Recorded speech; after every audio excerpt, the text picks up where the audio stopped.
jacaylka ma garanaya daaweyne laba kastoo isjecel ma jirto xeendaab ay ku kala irdhoobi karaan. Tani waa ka hadalka sheekada guurka Farxiya Fiska iyo seegeeda Mubaarak Oktoobar oo gaaray meeshii ugu sarreysay. waa Farxiya Axmed Cadaawi. Farxiya Fiska waa lugeynaysaa wakaas waxaan ku yiriyaa lugta ka shidanta lugta.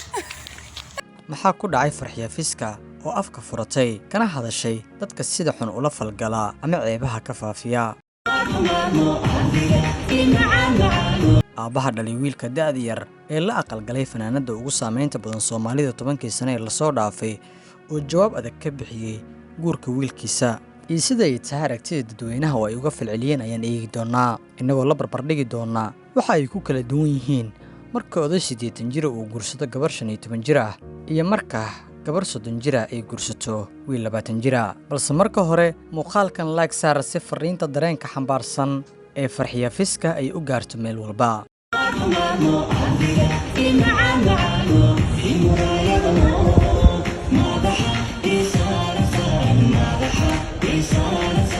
muuqaalkan like saarta ayaan rajeynayaa. haddii page-keena uu kugu cusub yahay Facebook-gana follow dheh oo ku soo biir. haddii aad YouTube-ka inaga daawanaysan subscribe saar channel-keena oo gambaleelka furo si aysan kuu dhaafin barnaamijyadeena taxanaha ah oo aan halkan mar walba ku soo gudbino. mahadsanid. anku ay shooka maharine xagge haybo ka hadlaysa dam.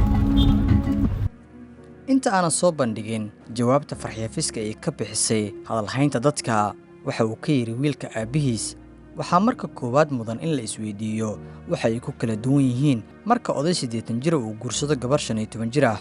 iyo marka gabar yara xisaab sarreysa ay la aqal gasho wiil fariid ku ah ciyaaraha.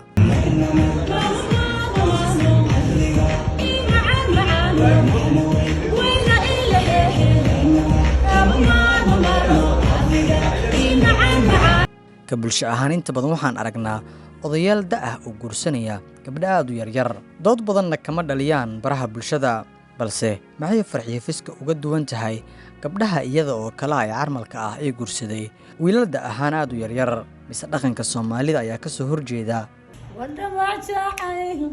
nafta dhahawaaco alaani dhahawaaco rugay jirke ruuxiyo qalbiga macani dhaqaadayo wadnahay dagle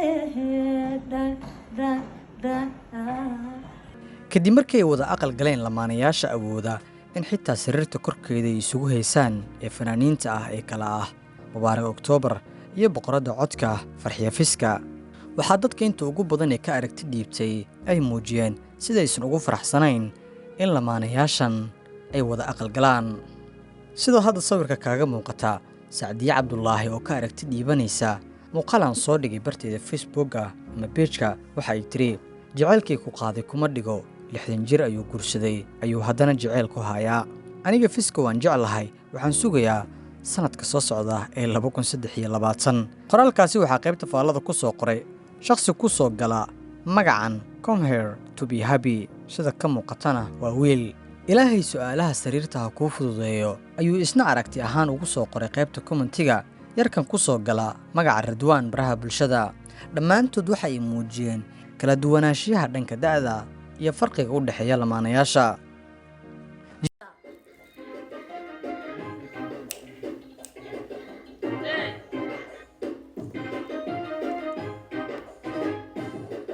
jihada kale Farxiya Fiska ayaa iyaduna ka hadashay siday u aragto dadka xumaanta ka faafiya mar walba ay guursatana xan iyo ceeb kaga dhiga da'deeda. waxaana ay tiri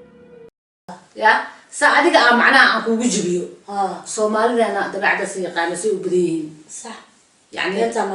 waa jealous midaan dabay marka waxa waaye qofan ku aqoonin weliga Allah ka arkay halkaas ka arka adoo heesay ama adoo riwaayad jiray ama adoo wax qala aan sameeyno wax wanaag sameeynaay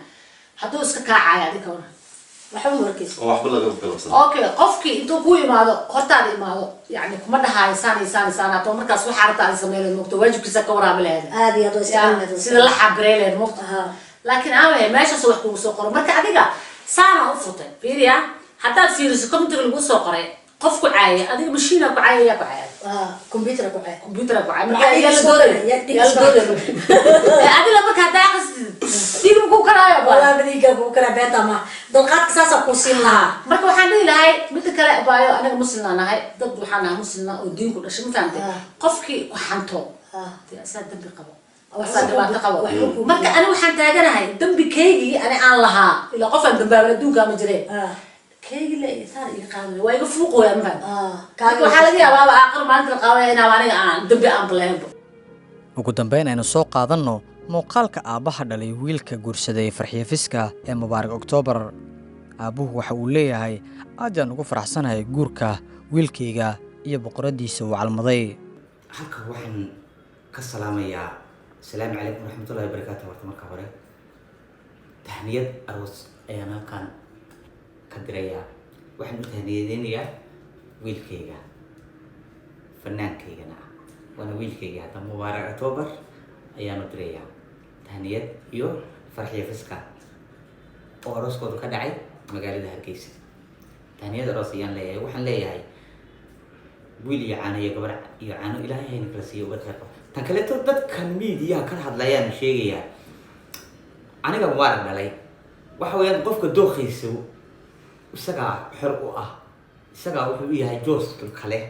anigu jooska malihi maadaama aan warag anigu dhalay jooska isagu anigu malihi isaga iskale marka hadduu gabar ka weyn guursaday hadduu gabar ka yar guursado anigu markasta waxaan leeyahay hambalyo waan ku faraxsanahay ilaa dhamaadka haddii aad nala joogtay bal qaybta commentiga ku soo qor aragtidaada kaaga aadan waxa ay ku kala duwan yihiin marka oday 80 jir uu guursado gabar aad u daayar iyo marka gabar aan xitaa 80 iska dhaafay xitaa 50 iyo 45 aan gaarin ay guursato wiil 20 jir ah ani ahaan waxaan oran lahaa waxaaba la qaatay gabadha 35 jirka ah ay guursatay wiilka 19 jirka ah adigana aragtidaada qaybta commentiga ku soo qor hambaliyana soo dheh lamaanayaashan isbuucan 7 ku wada jira wad ku maadsantahay san noola jaan qaadayso ha hilmaamin inaad muuqaalka laag saarto haddii aad page-ka nagala socoto follow dheh sii share garee muuqaalka haddii aad YouTube-ka naga daawanaysid fadlan channelka subscribe saar gambaleelka furo kuma hadsanid la jaanqaadkaaga